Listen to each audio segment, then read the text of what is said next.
Shri Kanakadurga జ్యోతిషాలయం phone ద్వారా జ్యోతిష్యం చెప్పబడును. కుటుంబ సమస్యలు, ఆరోగ్య సమస్యలు, వ్యాపార సమస్యలు, సంతాన సమస్యలు, భార్యాభర్తల సమస్యలు, కోర్టు సమస్యలు. మీరు ఎన్నో సమస్యలతో బాధపడుతున్నారా? అయితే ఒక్కసారి మా గురువు గారిని సంప్రదించండి. గురూజీ శివశక్తి రాజు 100% స్త్రీ పురుష వశీకరణం చేయబడును. మీకు ఎటువంటి గుప్త సమస్యలు ఉన్నా 100% పరిష్కారం చూపబడును. Phone number 9764639967. ఈరోజు మీ కర్మ జరిగేది ఇది, ఇలాగే జరగబోతోంది. అనుకునే విధంగా ఇలా జరగబోతుందని పండితులు చెప్తున్నారు. ఏం జరగబోతుంది, గోచార రీత్యా ఎలా ఉండబోతుంది అనే వివరాలు వీడియోలో తెలుసుకుందాము. వీడియో మీకు నచ్చితే తప్పకుండా ఒక చిన్న లైక్ అయితే చేసి మమ్మల్ని సపోర్ట్ చేయండి. ఇక ఆలస్యం లేకుండా వీడియోలోకి వచ్చేద్దాము. ఓం శ్రీ మాత్రే నమః. ఓం శ్రీ వారాహిదేవియే నమః. ఈ రాశి వారికి ఈ రోజున అనుకొని శుభవార్త రాబోతుంది. ఇది మీ కర్మ ఫలితము, మీ మంచితనము, మీరు చేసిన పుణ్య ఫలితము, అలాగే మీ జీవిత భాగస్వామ్యం చేసిన ఎన్నో పూజల కారణంగా కూడా ఇటువంటి ఫలవంతమైన రోజుగా చెప్పడం జరుగుతుంది. ఈ శుభవార్త వినకపోతే నిజంగా మీ అంత దురదృష్టవంతులు మరొకరు ఉండరని చెప్పుకోవచ్చు. కానీ దీన్ని మాత్రం మీరు దక్కించుకుంటే నక్కతోక తొక్కినట్లుగా ఉంటుందని చెప్పొచ్చు. ఖచ్చితంగా 100% కూడా ఒక వివాహం కానీ ఒక స్త్రీ కారణంగా మీ కుటుంబంపై జరిగేది తెలిస్తే నిజంగా మీరు షాక్ అవుతారు. ఈ వీడియో కంట పడింది అంటే పరమేశ్వరుని అనుగ్రహం మీ యందు ఉంది కాబట్టి ఈ వీడియో కంట పడిందని భావించండి. వీడియో చివరి వరకు చూడండి. ఓం నమ శివాయ అని కింద కమెంట్ రూపంలో చెప్పి మాకు సపోర్ట్ చేయండి. ఈ రాశి వారి గురించి ఇప్పుడు తెలుసుకుందాము. అసలు నిజం మాట్లాడాలి అంటే వీరి గురించి అని చెప్పొచ్చు. గతం గత అని చాలా వరకు మర్చిపోతూ ఉంటారు. అలాగే మర్చిపోవాలని ప్రయత్నిస్తూ ఉంటారు. మనసుని సిద్ధం చేసుకునే పద్ధతి వీరికి ఒకటి ఉంటుంది. అలా మనసుని సిద్ధం చేసుకోవాలని ప్రయత్నించినప్పటికీ కొన్ని జ్ఞాపకాలు అయితే అడుగడుగున వీరిని వెంటాడి వేధిస్తూ ఉంటాయి. చిన్నదానికి కూడా, గోరంత దానికి కూడా కొండంతగా ఆలోచిస్తూ భయపడిపోతూ ఉంటారు వీరు. నాకేదో జరిగిపోతుంది, నేనేదో అయిపోతాను, లేదంటే నేను చచ్చిపోతాను, నా పిల్లలకు ఎట్లా, లేదంటే నా బిడ్డల భవిష్యత్తు ఏమిటి, ఇలాంటి ఆలోచనలు అస్సలు మీరు ఇక పెట్టుకోవద్దు. ఏమీ కాదు, మన ధైర్యమే మనకి శ్రీరామరక్ష. ఈ ధైర్యంతో పాటు ఆరోగ్యము, ధనము కూడా తోడైతే ఆ మనిషిని మించిన అదృష్టవంతులు మరొకరు ఉండరు. ఇక ఆ అదృష్టవంతులు మీరే అని చెప్పుకోవచ్చు. ఎందుకంటే పరమశివుని అనుగ్రహం మీ పైన ఉంది. కానీ దక్కించుకోవడం అనేది మీ చేతుల్లోనే ఉందండి. అలా కాదు, మేము ఎప్పుడూ కూడా మూడవుటిగానే ఉంటాము, ఏదో ఒకటి ఆలోచిస్తూ ఉంటాము, అతిగా ఆలోచన చేస్తూనే ఉంటాము, మాతో గొడవలు పడే వారితో మేము గొడవలు పడుతూనే ఉంటాము, మాకు ఈ లైఫ్ అనేది ఇంతే, గొడవలతోనే బాగుంటుంది, గొడవలతోనే మేము టైం పాస్ చేస్తాము, మాకు ఏ ఆరోగ్యం వద్దు అనుకుంటే అది మీ చేతిలోనే ఉంటుంది. ఇప్పుడు గొడవ పడ్డమంటే ఒక కోపం అనేది మన మనసులోకి, మన శరీరంలోకి ఎంటర్ అయ్యింది. మన శరీరంలో ప్రతి అవయవం మీద కూడా అది ప్రభావం చూపిస్తుంది. కేవలం ఆ ఒక్క కోపం మనసుని, మెదడుని డిస్టర్బ్ చేస్తుంది. గుండె ఆరోగ్యానికి మంచిది కాదు, పొట్ట ఆరోగ్యానికి కూడా అంతకంటే మంచిది కాదు. మరి పొట్ట, గుండె హెల్దీగా లేకుంటే మనం ఎలా బ్రతుకుతాం చెప్పండి? కాబట్టి మీ శత్రువు లాంటి ఈ కోపాన్ని ఎంత దూరంగా ఉంచేది మీకు అంత మంచిది అనే విషయం గుర్తుంచుకోండి.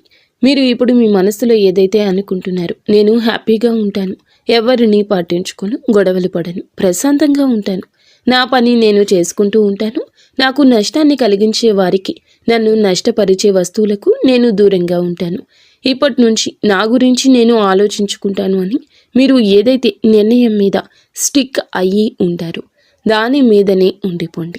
అలా ఉంటే, దాని మీదనే ఉండిపోతే నక్కతోక తొక్కినట్లు అన్నీ కలిసి వస్తాయి.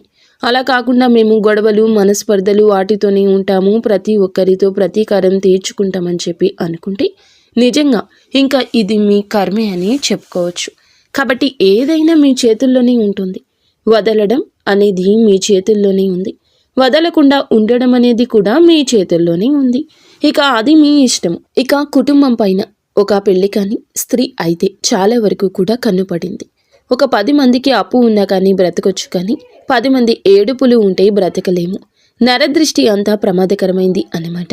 కాబట్టి ఆ స్త్రీ ఎవరు అని అంటే కనుక మీ యొక్క రక్త సంబంధం కాదు, మీ యొక్క బంధువుల్లోని ఒక పెళ్లి కాని అమ్మాయి, కాకపోతే వయసుకు వచ్చిన అమ్మాయి, పెళ్లి వయసుకు వచ్చిన అమ్మాయి.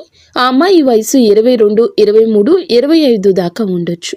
తను ఏమిటి అంటే గనక మీ యొక్క వ్యక్తిగత విషయాల గురించి ఎప్పుడు కూడా తెలుసుకుంటూ ఉండడం, మీ మీద పడి ఏడవడం, మిమ్మల్ని చూడలేకపోవడం, మీ కుటుంబం మీద పడి ఏడవడం, వారి యొక్క తల్లిదండ్రులు, వారి యొక్క కుటుంబ సభ్యులు కూడా అమ్మాయికి సపోర్ట్ చేయడం, ఇంకాస్త ఎక్కించి చెప్తూ ఉండడం, దానివల్ల ఇంకాస్త ఆ అమ్మాయి ప్రభావితం ఎక్కువ అవడం, ఆ కన్ను అనేది, ఆ ఏడుపు అనేది మీ యొక్క కుటుంబ సభ్యుల్లో ఉన్న ఆ అమ్మాయి వల్ల కూడా చాలా వరకు కూడా మీకు నష్టం జరుగుతుంది. తను ఏమిటి అంటే గనక అవసరాలకు మాత్రం మీ వద్దకు వచ్చి అవసరాలు తీరిపోయిన తర్వాత మిమ్మల్ని పక్కకు నెట్టేసి చాలా వరకు కూడా తన యొక్క దారుణమైన ఆ బుద్ధిని మీ దగ్గర ఎప్పటికప్పుడు చూపిస్తూనే ఉంది. అది తెలిసి కూడా మీరు తెలియనట్లుగా వచ్చినప్పుడు చక్కగా నవ్వుతూ మాట్లాడడం, మంచిగా ఉండడం, మళ్ళీ వారి అవసరాలకు మిమ్మల్ని ఉపయోగించుకోవడం, వారి అవసరం తీరిపోయిన తర్వాత మిమ్మల్ని మళ్ళీ పక్కన పెట్టేసి వెళ్ళిపోవడం, ఇటువంటివి జరుగుతూనే ఉన్నాయి. ఎప్పుడైనా కానీ ఒక విషయం గుర్తుంచుకోండి, మనకి నష్టం చేసేవాళ్ళు మనకి అవసరాలకు ఉపయోగపడని వారు, మనకి ఎంత దగ్గర వాళ్ళు అయినా అంటే ఆప్తులైనా కానీ మనకి వారితో ఏ మాత్రమూ కూడా ఉపయోగం ఉండదు. కాబట్టి అటువంటి వారిని ఉపయోగించుకోకుండా వదిలిపెట్టడమే మంచిది. మీకు ఎందులో కూడా వారు ఇంపార్టెన్స్ ఇవ్వనప్పుడు, మీకు ఇవ్వాల్సిన అవసరం కూడా లేదు అనే విషయం వారు ప్రూవ్ చేస్తున్నప్పుడు ఈ విషయాన్ని గుర్తుంచుకోండి. అది ఎవరైనా కానీ, ఎంత పెద్దవారు అయినా కానీ మీరు ఈ విషయాన్ని మీరు మాత్రమే తప్పక గుర్తుంచుకోవాలి. ఎందుకంటే ఇది మీ జీవితం. మీ జీవితంలో మీరే పైకి రావాలి. మీరు నష్టపోతే మీతో పాటు కుటుంబం కూడా నష్టపోతుంది. ఈ విషయాన్ని ఇక గమనించండి. ముఖ్యంగా ఈ రోజున మీకు వృత్తిపరంగా, ఉద్యోగపరంగా, వ్యాపారపరంగా, చిన్న పెద్ద బిజినెస్ల పరంగా, అన్నింటి పరంగా కూడా అనుకూలంగానే ఉంటుంది. చాలా హ్యాపీగా ఈ రోజు అయితే గడిచిపోతుంది.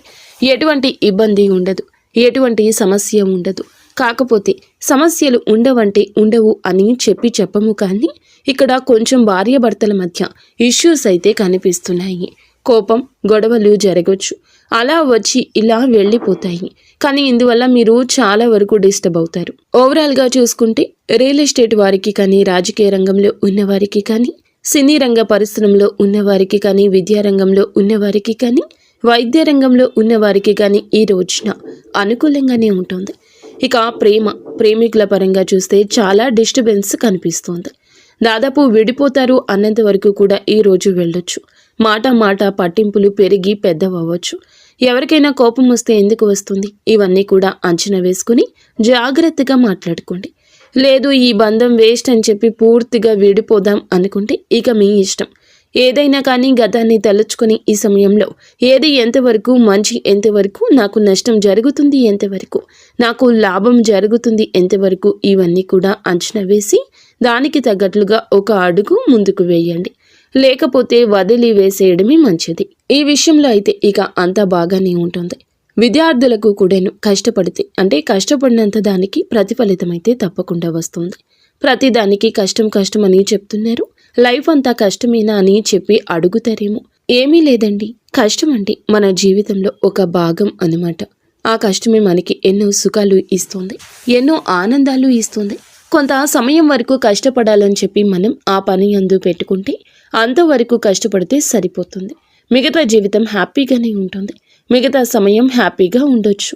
కాబట్టి కొంచెం కష్టపడితే ఫలితం ఎక్కువ వస్తుంది అనే విషయం గుర్తుంచుకోండి. ఇక అంతేనండి, ఈ రోజున ఎటువంటి ఇబ్బంది అయితే ఉండదు. నరదృష్టిని దూరం చేసుకునే ప్రయత్నం చేయండి. శివునికి వారంలో ఒక్కరోజైనా అభిషేకం చేసే ప్రయత్నం చేయండి. అందువల్ల మీకు చాలా వరకు కర్మ దోషాలు, జాతక దోషాలు, ఏలిన నాటి శని దోషాలన్నీ క్లియర్ అయిపోతాయి. ఎందుకంటే శివుణ్ణి దాటి ఏ గ్రహము కూడా ఏమీ చేయలేదు. ఒక విషయాన్ని గుర్తుంచుకుంటే చాలన్నమాట. అయితే అర్థమైంది కదండి, ఈ రాశి వారికి ఈ రోజు ఎలా ఉంటుందో, ఎటువంటి ఫలితాలు కలగబోతున్నాయో, కర్మ ఫలితాల నుండి తప్పించుకోవాలంటే చేసుకోవాల్సిన పరిహారం, అలాగే చేసుకోవాల్సిన దేవత ఆరాధన, ఇవన్నీ మీకు నచ్చాయని మేము అనుకుంటున్నాము. వీడియో నచ్చితే మరొక్క మారు చెప్తున్నామండి, వీడియో నచ్చితే తప్పకుండా లైక్ చేసి నలుగురికి కూడా ఈ వీడియోని షేర్ చేయండి.